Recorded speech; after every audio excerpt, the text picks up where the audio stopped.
আমার ফেসটাকে ভালোভাবে দেখতে পাচ্ছি। দেখুন, হলিতে রং মাখার পরে ফেসের অবস্থা পুরো খারাপ হয়ে গেছে, মানে আবির মেখেছে। দেখো, আমাদেরকে দেখায় মুখের অবস্থা কতটা খারাপ হয়ে গেছে।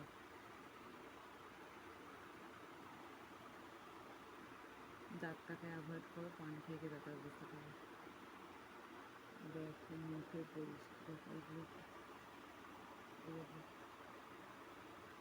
সব পুড়ে গেছে। তো তোমাদের দাদাভাই আজকে জোর করে আমাকে ডাক্তারখানায় পাঠিয়েছে, মলম নিয়ে এসছে, আজকে লাগিয়েছে একবার, আবার ইউজ করবো।